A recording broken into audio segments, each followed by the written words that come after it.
Bom, e como a Nani atualizou agora as informações para a gente do Plano São Paulo, a partir de amanhã, serviços não essenciais como academia, salões de beleza e também atividades culturais serão retomadas. Nós estamos ao vivo agora com o infectologista Alexandre Naime, que é chefe de infectologia da Unesp e também consultor da Sociedade Brasileira de Infectologia, para falar sobre os cuidados que devem ser tomados apesar aí dessa reabertura.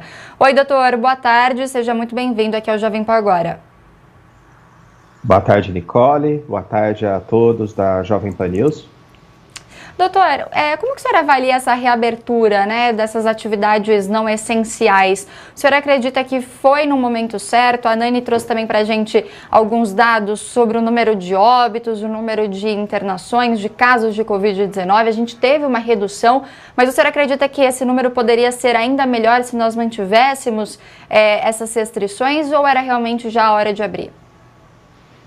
Nicole, existe um ajuste fino que tem que ser feito entre o nível de transmissibilidade, o número de casos novos, o número de pacientes internados e o número de pacientes com necessidade de UTI, com o reaquecimento, com a flexibilização das atividades econômicas.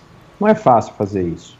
Não existe uma bola de cristal que nos permita dizer com certeza se esses passos que estão sendo tomados são os corretos, e nós vamos continuar numa descendente em relação aos indicadores da gravidade da Covid-19, ou se essa flexibilização vai gerar um aumento do número de casos. O que a gente sabe é que nós não devemos cometer os erros do passado. E o principal erro do passado, quando houve a flexibilização, foi a banalização da flexibilização. Então é muito importante dizer que as autoridades, ou o setor, principalmente o governo federal, o governo estadual, o governo municipal, faz as regras de flexibilização, mas dentro de um conjunto, de um pacote de medidas, que significa uso de máscara, não promover aglomeração, não ficar junto com mais de 5, 6 pessoas sem uso de máscara, com distanciamento menor que 1,5 m, 2 metros, e higienizar sempre as mãos.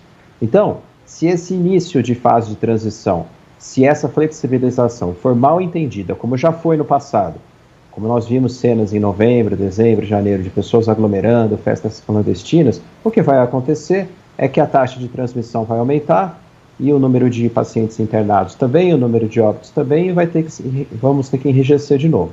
Portanto, é possível uma flexibilização desde que a população colabore com essas medidas de prevenção num contexto, então, de minimizar o impacto da pandemia, mas também poder retomar algumas atividades econômicas. Esses serviços, até também como a gente estava vendo agora há pouco, esses serviços vão poder funcionar apenas por 8 horas, ter aí o máximo de 25% da capacidade, e tudo isso colabora, então, para que as pessoas não extrapolem, obviamente, se todos esses protocolos, incluindo essa restrição do número de pessoas, forem seguidos.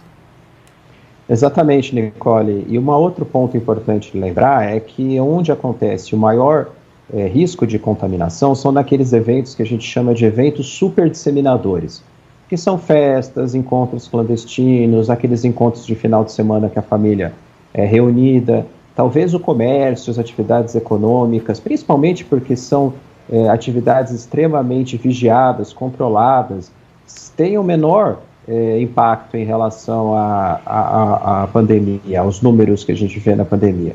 Ou seja, às vezes o comércio, as atividades econômicas acabam pagando um preço muito alto pela irresponsabilidade de grande parte da população que continua fazendo eventos super disseminadores. É por isso que a gente pede que nesse momento em que há uma possibilidade, porque não que os números estejam bons, longe disso, mas os números deixaram de subir, há alguma folga em relação aos leitos de internação e UTI aqui no estado de São Paulo, que a população colabore, continue mantendo o distanciamento social, o uso de máscara, higiene das mãos, e assim que possível, recebendo a vacina. Lembrando que a vacina não é um passe livre, A vacina não significa que você está imune, que você não vai pegar Covid. A vacina significa que você vai ter um risco reduzido, muito reduzido, de ter Covid grave ou ter Covid crítica. Você continua tendo chance, 50% de chance de se infectar e até mesmo de transmitir, tendo uma Covid leve.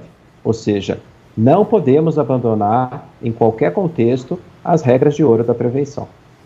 Perfeito, a gente conversou agora com Alexandre Naime, que é chefe da infectologia da Unesp, também consultor da Sociedade Brasileira de Infectologia. Doutor, obrigada pela conversa, um bom fim de semana para você. Ótimo final de semana, Nicole, um abraço para todo mundo aí da Jovem Pan News.